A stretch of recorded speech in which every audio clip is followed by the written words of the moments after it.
Why are the Palestinians portrayed as the greatest victims? Many nations and people have a difficult and dark history. But in the case of the Palestinians, the world portrays them as the greatest victims. We're talking about Nakba. During the Yugoslav wars, 4 million were displaced. During the Syrian war, over 10 million. In Darfur, 12 million. In Ukraine, Western and Eastern, 15 million. Over 800,000 Jews were expelled from Arab Muslim countries.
Stvar dogovora ove dve strane koje imaju zadatak da na organizovan način ovo obezbede i bezbedno naš prolaz.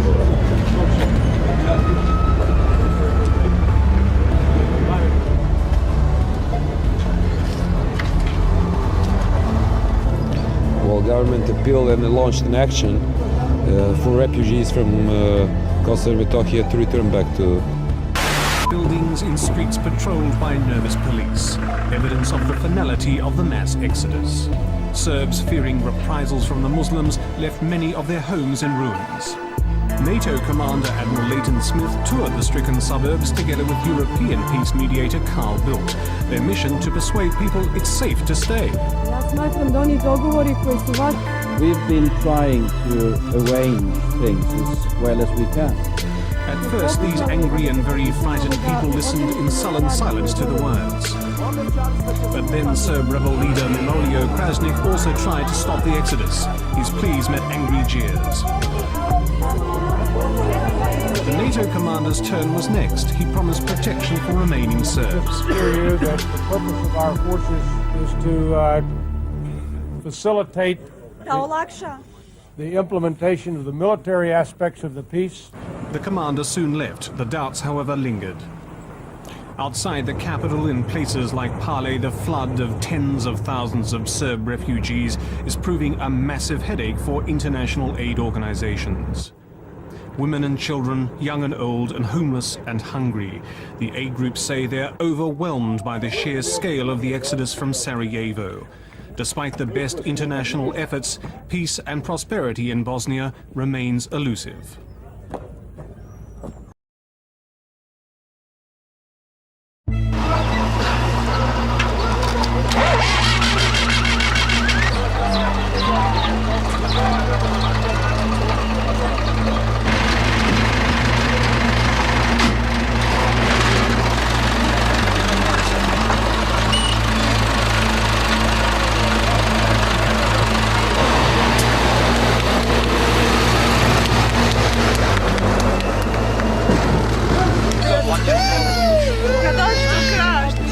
Yavaş arkadaşı kapışır olması gibi yapalım.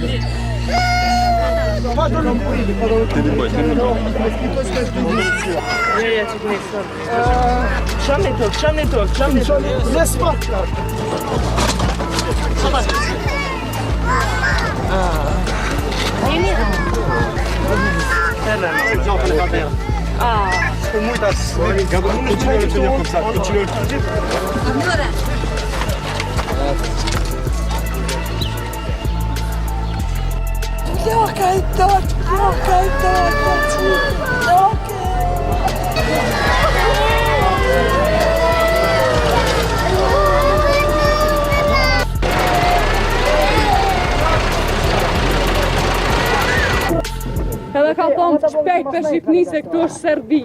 Ata që jenë mjetë në një koha lehtë, në një në përmole. Ata kanë me...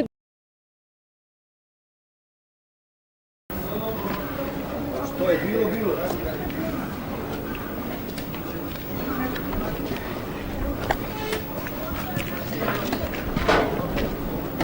Sad će tamo se gdje to sve će vas gledati, veliki.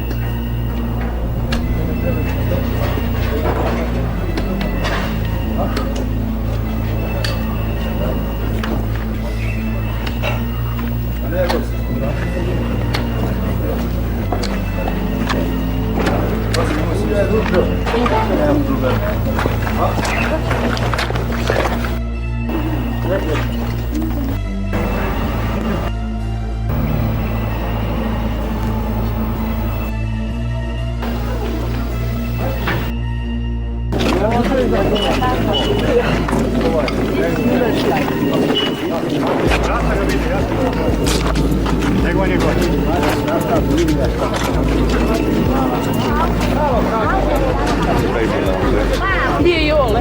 Evo ga tu, gdje je Jole? Baba, kako je Branke, dobro je.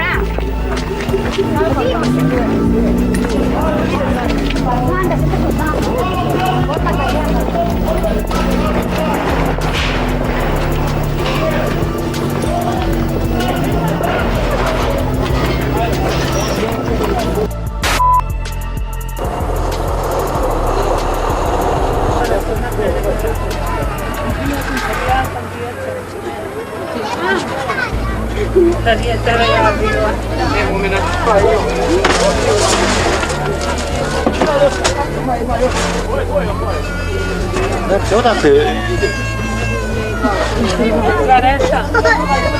Zareša. Kako se desilo? Jes. Djecu sam mislim. Sve. Nemoj. Se zove Mana Maroš. Maroš. Od Kaknja sam. Iseljavaju, u Varaš smo došli prije 2,5 mjeseca. Hrana nam je grozna bila.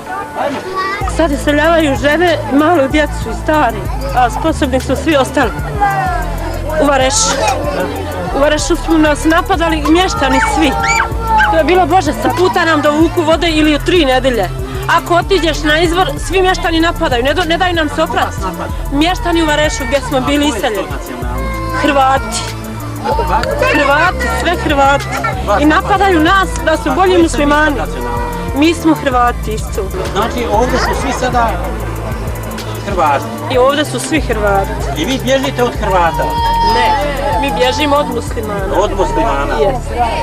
Od muslimana mi bježimo, ali nas, kako su nas primili u Varešu, ja to pričam. Dobre, koji smo bili, dobre. Der Sonnenschein trügt.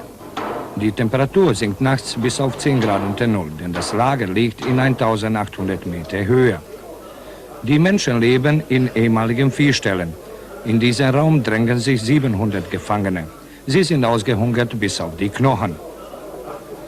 Sie liegen auf Stroh und nassem Beton. Jeder hat nur 2 dünne Decke. Ganz wenige haben Winterkleidung und feste Schuhe. Es fehlt an allem. In diesen Löchern müssen sie nachts ihre Notdurft verrichten, denn nach 19 Uhr werden die Stalltüren verriegelt. Eine Brutstätte für Krankheitserreger. Und das ist das trinkgespenstige Gefangene, ihre Strafe stundenlang abstehen müssen. In Lager gerettet werden. Ich bin seit 6 Monaten hier und seitdem habe ich mein Kind nicht mehr gesehen. Im Manjača sind 2 Meter Schnee und Temperaturen bis minus 30 Grad in den nächsten Tagen zu erwarten. Das westliche Europa bleibt den Gefangenen die einzige Hoffnung. Es gibt zu viele Augen und zu viele Köpfe, wo jetzt momentan nicht.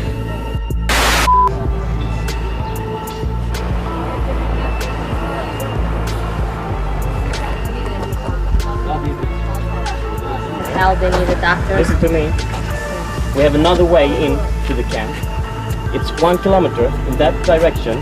Turn left and go down. And we have imparting, registration, Red Cross, food, water, everything.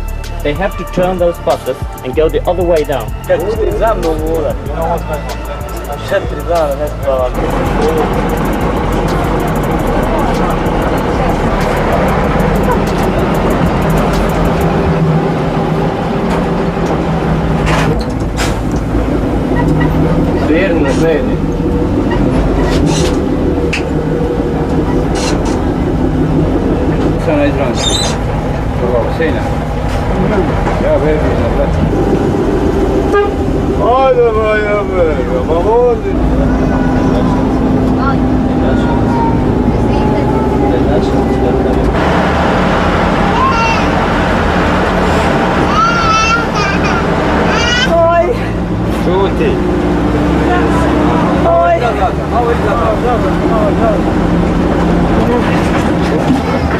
Stani dissa. Edo sponsena o. Kud više da ide sa 4 djece, ja ne ti više. Šta su vam rekli, gdje ćete sad?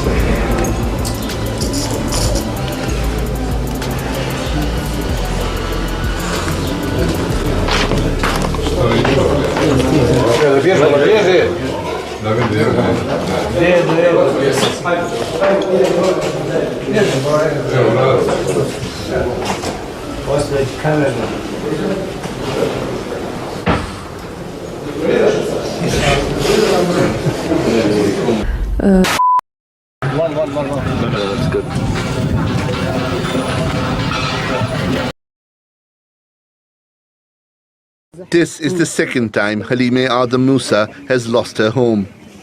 She and her family have just arrived in Chad after fleeing attacks on her village in the Darfur region in western Sudan. The Arab militias came to attack the village and killed 1 person. I did not witness the events, but I heard many people in the village calling for us to leave, to escape the violence. We fled across the border and found refuge in a village in Chad. From there, we were evacuated by the Chadian army to a refugee camp. We also got food. In 2003, Musa and her family first fled to Chad to escape the Janjaweed militia led by General Mohammed Hamdan Dagalo, aka Hemeti. The Janjaweed has now become the RSF, with Hemeti continuing as head despite being accused of war crimes by the US and the UN. His militia allegedly killed more than 200,000 people in Darfur. Musa says the first time she and her 7 children initially lived in a refugee camp, but later settled on. More than 1,000 ethnic Armenian refugees from the disputed enclave of Nagorno-Karabakh have started arriving in Armenia. They're the first across the border since it was captured by Azerbaijani forces earlier this week. The territory is at the heart of one of the world's longest-running conflicts. Nagorno-Karabakh lies in the mountainous South Caucasus region of Eastern Europe and Asia, between the Black Sea and the Caspian Sea. It's recognised internationally as part of Azerbaijan, but has been controlled by ethnic Armenians for 3 decades. Olga Ivshina and her team were there and sent this report. As guests of the Azeri military, we enter a region that's been cut off from the outside world since the start of recent hostilities. No sign of civilians, only the relics of fighting. This is Shusha, a key Azeri stronghold since 2020. We're led up to a viewpoint from where we can see Stepanakert. Attacking the officers in Karabakh. They blame 20,000 people in Karabakh, and according to one of their officials, 99.9% of them want to come out and arrive in Armenia. That's 120,000 people that we are not sure this place is ready to receive. And Kasra, you just mentioned there, After seeing a little bit of what happened in the world, I wonder where there was any solidarity in the world like the Palestinians have. In every corner of the world you will see the Palestinian flag. You will hear hateful statements like those made by the Turkish pig Cenk Uygur or Greta or other idiots. Our website is the place to be for the latest updates. Over 800,000 Jews were expelled from Arab Muslim countries and from the parts occupied by Jordan and Egypt in 1948. But the Nakba of 1948 is described as the most catastrophic thing in human history. Why? Because you can accuse and demonize Israelis and Jews. If we go even deeper, we come to the Holocaust, for example, where you will hear many who say that Jews are guilty of the Holocaust. Some deny the Holocaust, and still others even say that what Jews are doing to Palestinians today, the Holocaust was justified. Namely, one day after the declaration of Israel's independence, those Arabs who supported the other Arab countries that attacked Israel were expelled, because from the Israeli perspective, they were collaborators. They were not resettled somewhere far away. They went to Judea and Samaria, or the West Bank, which was under Jordan, and Gaza, which was under Egypt. On the other hand, from these parts, plus other Arab countries, Jews were expelled. In 1967, when Israel takes control of Judea and Samaria, or West Bank, the naksa happens. That is, that faction of collaborators goes to Jordan. In Jordan, they establish a parastate, where they don't respect the Jordanian authorities. PLO militias control the streets of Amman, knowing that Arab countries support them. But in 1970, a civil war broke out in Jordan, where the Jordanian king started a war against the PLO in the month of September. That's why the Black September, which later became the Black September terrorist organization. Jordan won this war with 15,000 Palestinian casualties. Do you understand now why Egypt has a wall on the border with Gaza? Let's put it this way. This faction, which since 1948 doesn't realize that it has failed, after all they have lost every possible war, causes problems mostly for its own people and then for others. A man named David Ben-Gurion steps forward and declares the birth of a new nation, Israel. For the Jewish people, it was a moment of triumph, a long-awaited homeland finally realized after centuries of exile, persecution, and genocide. But for the Arab world, it was a catastrophe in the making. Within 24 hours, the armies of 5 Arab nations launched an invasion. Cities burned, borders vanished, and more than 700,000 Palestinians were driven from their homes. Yet when the world speaks of Middle Eastern refugees, it means Palestinian Arab refugees. The truth is, there were more displaced Jews from Arab countries since 1948 than Palestinians from Israel. 856,000 as against 711,000 according to UN figures. Some people call the Jewish exodus the greatest story never told. That's why I decided to write a book about them. Uprooted: How 3,000 years of Jewish civilization in the Arab world vanished overnight. Morocco, Tunisia, Libya, Egypt, Syria, Iraq, Yemen, Lebanon, Iran. New York Times headline from May 1948 summarized the situation aptly. Jews in grave danger in all Muslim lands. 900,000 in Africa and Asia face wrath of their foes. But Mizrahi Jews had a safe haven.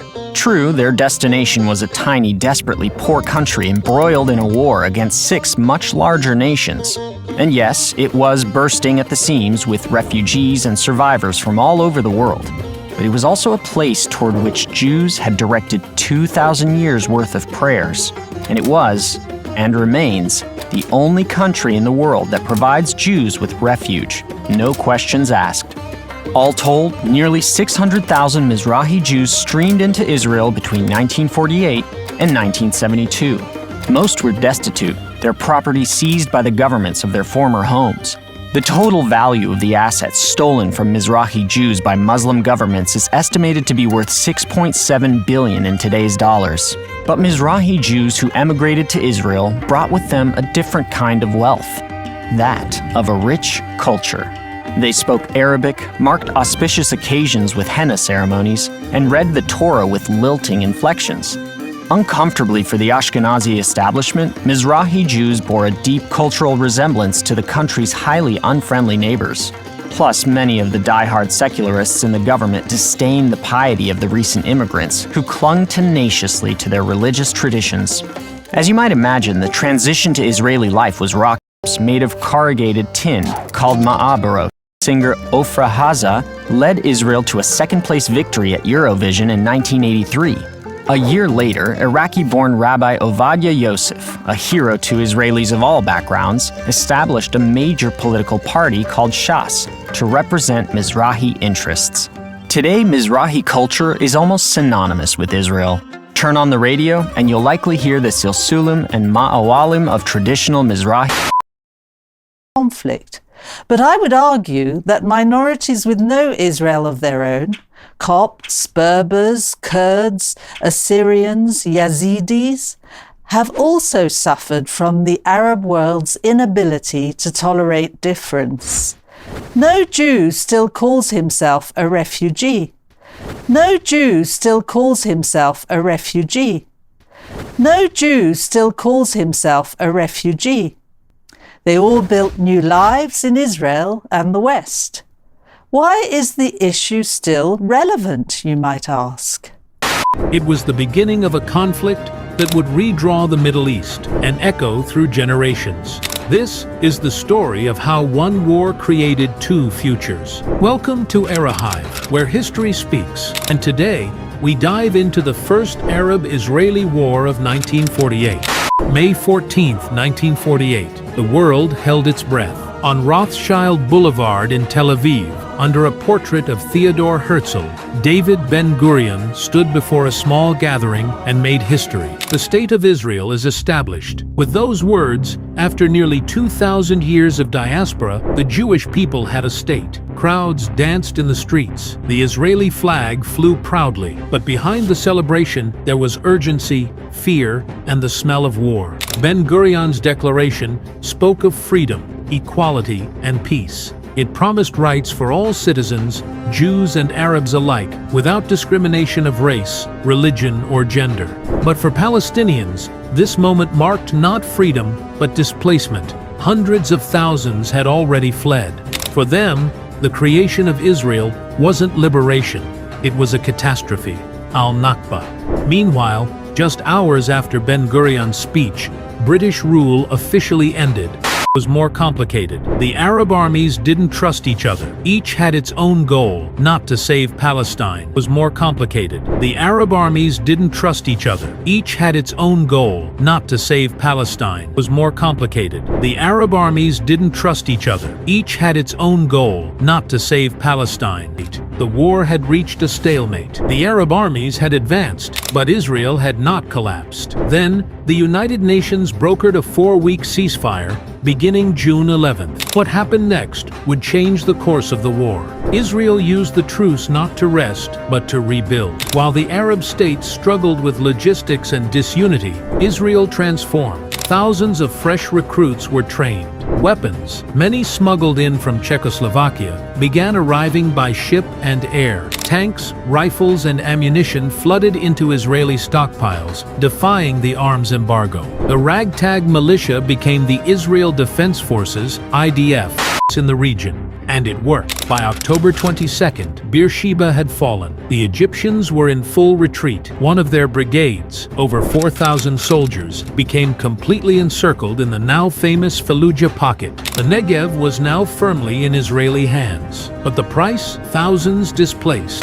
In 1967, Jordan faced a devastating defeat in the Six-Day War, losing the West Bank and East Jerusalem.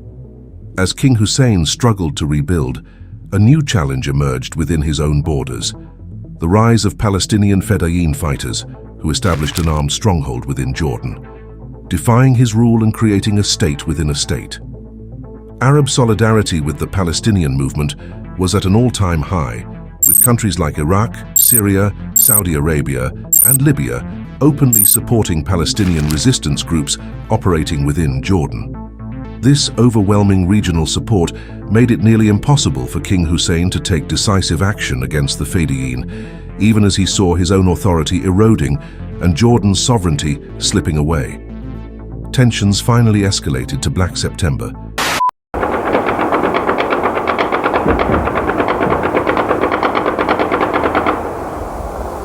Good evening. That film of the Battle of Amman is the first to come out of the Jordanian capital since the fighting began 7 days ago.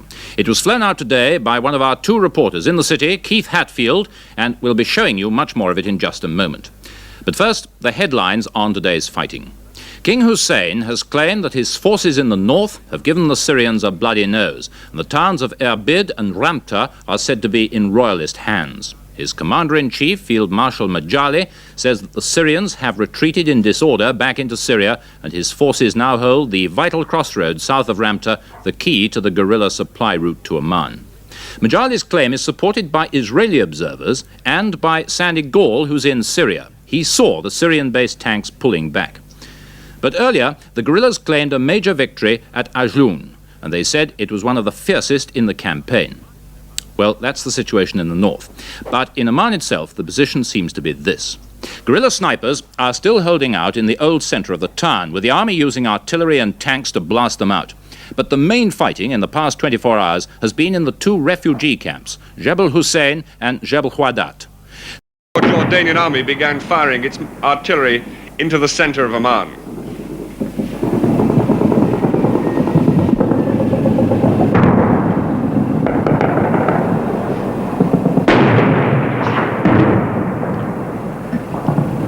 Firing now has been continuing for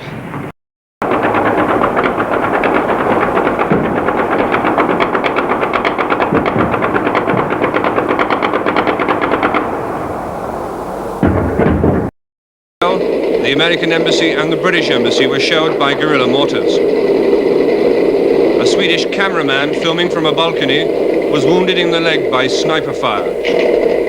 He lay in the corridor for at least 3 hours. Then he was taken unconscious away by an ambulance of the Jordanian army to hospital for immediate treatment. At 2:45 in the afternoon, the guerrillas began a new attack on the Jordanian troops surrounding us.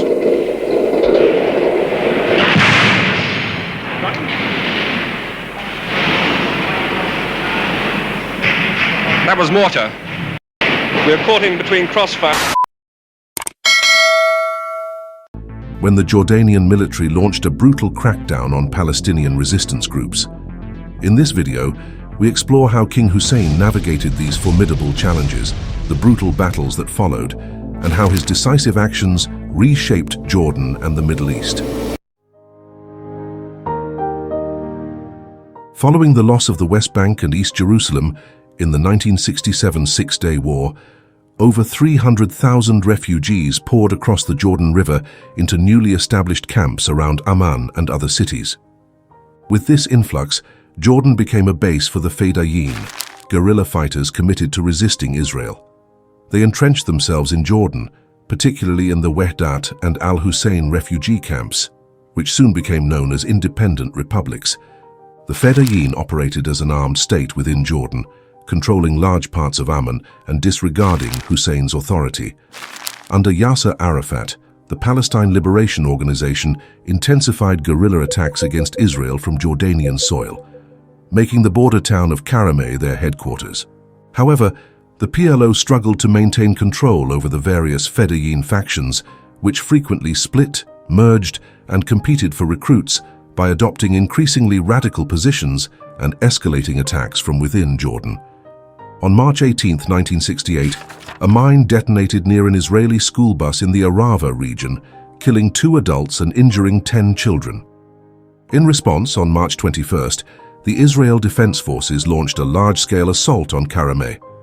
Although the PLO suffered heavy losses, around 200 killed and 150 captured, the battle significantly boosted their standing in the Arab world, raising Palestinian morale and elevating the group's reputation across the region.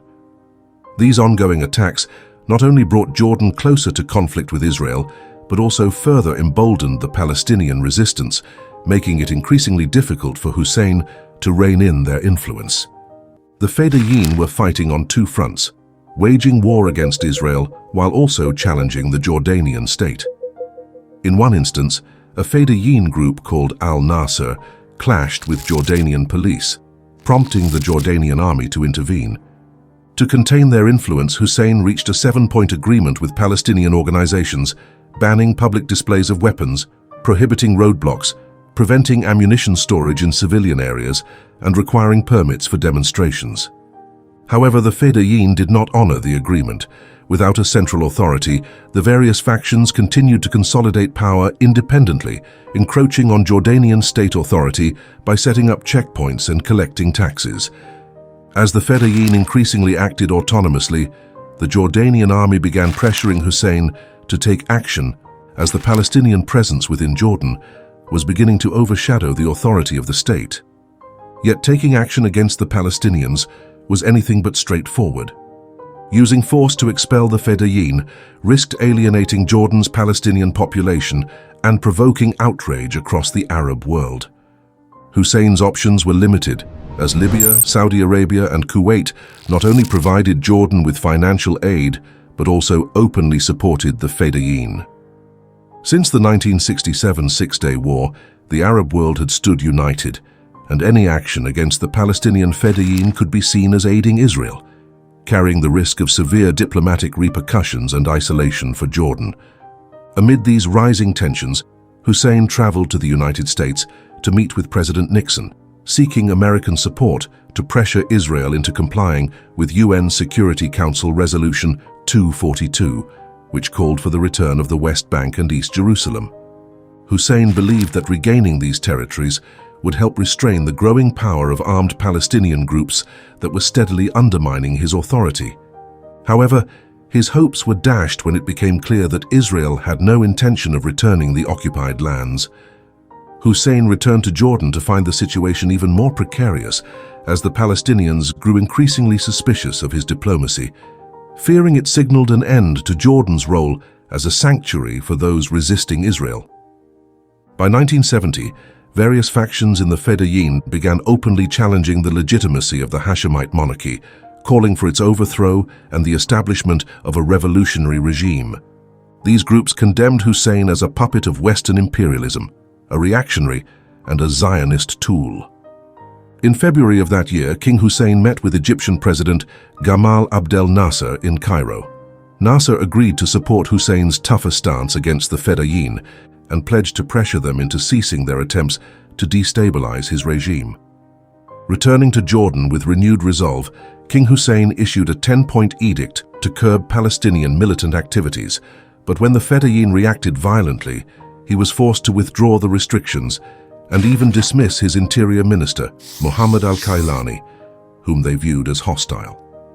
This forced concession revealed to Hussein the extent to which his authority had been compromised by accommodating the Palestinian factions. Recognizing the urgency of the situation, he quietly began laying the groundwork to remove the Palestinian Fedayeen and reassert control over his country, by force if necessary.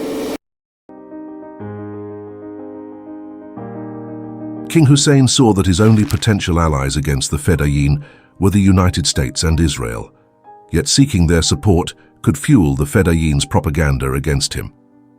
On February 17, 1970, the American embassy in Tel Aviv relayed 3 questions from Hussein to Israel, asking how Israel would respond if Jordan confronted the Fedayeen. Israel replied positively to King Hussein and committed that they would not take advantage if Jordan withdrew its troops from the borders for a potential confrontation. The Jordanian army had partially recovered from the Six-Day War, aided by Pakistani military advisors who helped reorganize and train the forces, including a young officer named Zia-ul-Haq, who would later become Pakistan's army chief and president. Although Hussein was preparing the military for a possible confrontation, he still hoped to avoid outright conflict. For the next 18 months, Hussein made repeated efforts to avert a civil war. He sought a peaceful resolution, hoping to avoid the diplomatic isolation that would come with a war with the Palestinians. Endless negotiations with Yasser Arafat ensued, as they attempted to establish a settlement both sides could accept.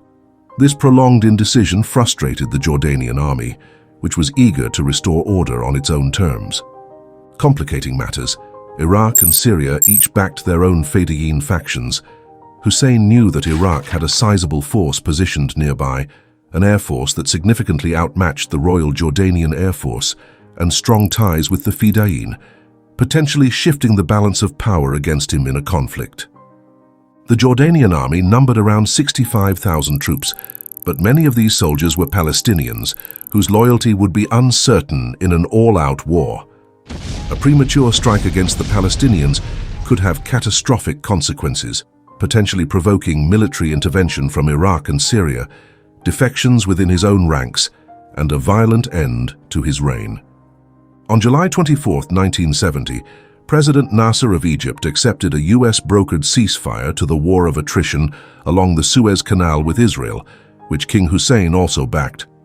Palestinians condemned the truce, accusing Hussein of betraying their cause, and tensions mounted as their desperation grew. The Fedayeen, who had openly called for revolution, intensified their rhetoric with assassination attempts against King Hussein, each sparking fresh clashes between Palestinian forces and the Jordanian army. On September 1, 1970, as Hussein drove to the airport to see his daughter, Princess Alia, an attempt on his life, claimed by the Popular Front for the Liberation of Palestine, ignited yet another wave of violence. The situation reached a breaking point in September 1970 when the Fedayeen hijacked 4 airliners, forcing the world to take notice of the escalating crisis. The Popular Front for the Liberation of Palestine, a hardline Fedayeen group, took a drastic step by hijacking 4 commercial jetliners. 3 were diverted to Dawson's Field, a remote airstrip in Jordan, where they were evacuated and then dramatically blown up before an international audience. While some hostages were released, 54 remained captive, as the PFLP demanded the release of Palestinian prisoners held in Israel, Switzerland, Britain, and Germany. This audacious act gave King Hussein the opportunity to strike back at the Fedayeen and, as he later put it, recapture his country. The scale of the hijackings crossed a line, making it difficult for Arab states to openly support such extreme actions. The 60th Armored Brigade launched an assault on the Fedayeen headquarters in Amman's refugee camps. The violence was devastating. Up to 15,000 Palestinian militants and civilians were killed, and large sections of Palestinian towns and refugee camps, where the PLO had stockpiled weapons, were leveled. The PLO's leadership was shattered, and between 50,000 and 100,000 Palestinians were left homeless. With tanks leading the way, the army gained the upper hand and isolated the Fedayeen in Irbid and a few other northern towns. President Nasser played a key role in ending the civil war, bringing Hussein and Arafat to Cairo on September 26th to negotiate a ceasefire. He witnessed its signing the following day, but died of a heart attack soon after. The ceasefire solidified Hussein's gains, while Nasser's involvement helped prevent Jordan's isolation in an Arab world largely sympathetic to the Fedayeen and critical of Jordan's military response. Over the following months, Hussein systematically expelled the Fedayeen from Jordan. In October 1970, he appointed his trusted advisor, Wasfi Tal, as prime minister. Tal relentlessly pursued the remaining fighters, driving them into the corner of Ajloun before finally expelling them in July 1971. After the conflict, Tal's government launched a sweeping purge of Jordan's bureaucracy and military, removing officials sympathetic to the Palestinian resistance. King Hussein later described the removal of the Fedayeen to the US ambassador as a cancer operation, a costly but necessary purge. The civil war transformed Hussein, leaving him with renewed resolve and acceptance that the West Bank was likely lost for good. Ultimately, he dismantled the Palestinian state within Jordan and reasserted his control over the country. The Palestinians vowed revenge, forming the Black September organization, which embarked on a violent campaign that began with the assassination of Jordanian Prime Minister Wasfi Tal on November 28, 1971, in Cairo. This spree continued with the infamous Munich massacre in 1972, where 11 Israeli athletes and officials were kidnapped and killed during the Summer Olympics. In response, Israeli Prime Minister Golda Meir launched Operation Wrath of God, deploying an international Mossad hit squad to track down and assassinate the militants involved. Black September permanently displaced the Palestinian Fedayeen from Jordan, forcing its fighters to regroup in southern Lebanon.